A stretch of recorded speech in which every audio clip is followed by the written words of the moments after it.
శుభకార్యాలకు పూజార్ల కోసం వెతుకుతున్నారా? పూజారీస్.com లో అతి తక్కువ ధరలకే పూజార్లను ముందే బుక్ చేసుకోండి. వెంటనే కాల్ చేయండి. నమస్తే రమగారు. నమస్తే జయ.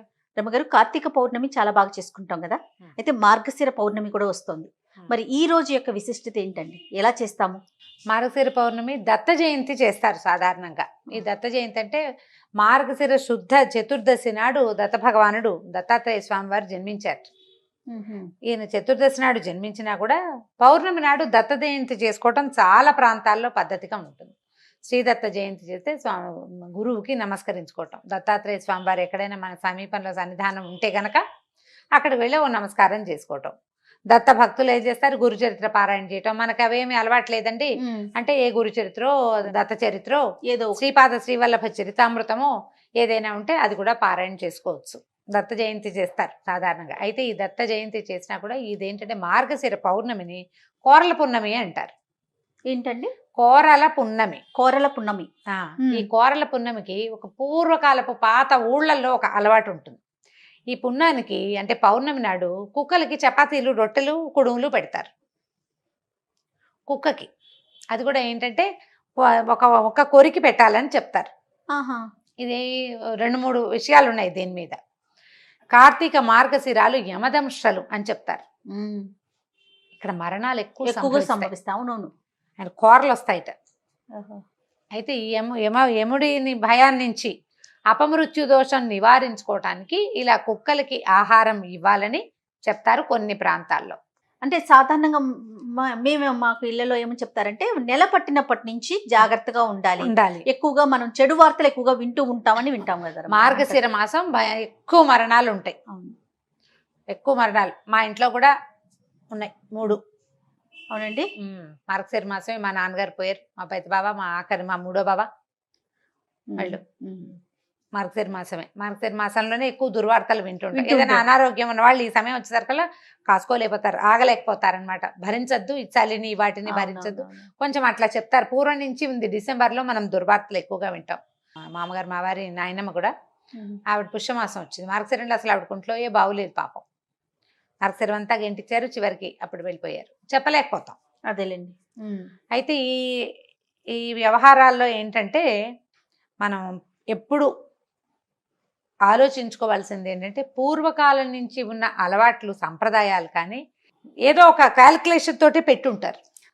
అవునండి. దీంట్లో ఇంకో క్యాల్కులేషన్ ఏం చెప్తారంటే ఇది రోడ్ల మీద తిరిగే కుక్కలకి ఆహారం పెట్టడం సంవత్సరంలో ఒక్కసారైనా. దానివల్ల కుక్కలు ఒకసారి ఆహారం పెట్టిన వాళ్ళని మర్చిపోవు. అవునా?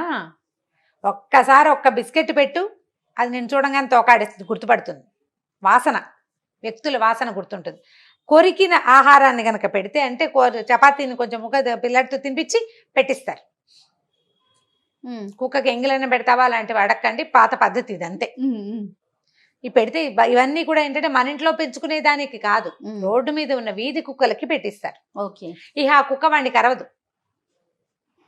వాడిని ఏం చేయదు, ప్రమాదాలు తగ్గిపోతాయి.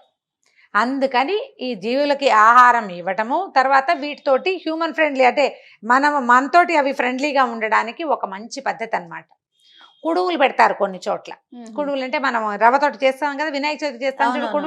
కుడుములు చేసి కుడుములు చిన్న ముక్క కొరికి పిల్లల్ని పెట్టమంటారు అనమాట. పిల్లలు పెడతారు, పెద్దవాళ్ళు ఇంట్లో ఉన్న వాళ్ళందరూ పెట్టడం, చపాతీలు పెట్టడం, రొట్టెలు కూడా చేసి పెడతారు. చపాతీలు తింటాయి కదా కుక్కలు. సో ఇలా పెట్టడం ఒక పద్ధతి. మొన్నట్లో చదివిన పుస్తకంలో అయితే ఎలా చెప్పారంటే చిత్రగుప్తుడి సోదరిట కోరలమ్మ అని ఒక ఆవిడ, ఆమెని తలుచుకున్న వాళ్ళకి పాపాల చిట్టా తగ్గిపోతుందని. కోరలమ్మ అని ఒక దేవత కూడా ఉందంటారు కొన్ని ఊళ్ళల్లో. ఆమె ప్రీత్యర్థం ఈ కోరల పూర్ణమి రోజున ఇట్లా ఏదైనా ఆహారం పెడతారని. ఇందులో ఇంకొకటి ఏం చెప్తారు, ఎన్ని ఉన్నాయో పాఠభేదాలు చూడు ప్రాంతాలని బట్టి. శునకము కాలభైరవుడి వాహనం. అవును. కొండకుచో కాలభైరవుడి శునకాన్నే భైరవుడు అని కూడా అంటారు. కుక్కనే కాలభైరవుడు అంటారు. ఆయన దాని మీద వాహనంగా తిరుగుతాడు. కుక్కే ఆయన వాహనం అని చెప్తారు. ఇట్లా శునకాలకి గనక ఆహారం ఇస్తే కాలభైరవుడు మన యందు ప్రసన్నుడుగా ఉండి దారి దోపిడీలు జరగవని, మనకి దొంగల భయం తగ్గుతుందని, అపమృత్యు నివారణ జరుగుతుందని చెప్తారు. ఈ 3 విషయాలు ఉంటాయన్నమాట. అందుకని ఈ మార్గశిర పౌర్ణమి నాడు అవకాశం ఉంటే ఓ 2 చపాతీలు రాత్రి చేసుకుంటే కిందకి తీసుకెళ్ళి వాకిట్లో రోడ్డు మీద ఏది కుక్క ఉన్నా కూడా ఓ 2 చపాతీలు కుక్కకి పెట్టండి. దానికి జామ్ రాద్దామా పీనట్ బటర్ రాద్దామా అనుకోవద్దు. దాంట్లో ఒక చిటికెడు ఉప్పేసి చపాతీలు చేసి పెట్టచ్చు. ఇది చాదస్తంగా పురాతన సాంప్రదాయంగా భావించి ఇది చేయకపోతే కొంప మునిగిపోతుంది అనుకోకండి. చేయాలనిపిస్తే చేసుకోండి.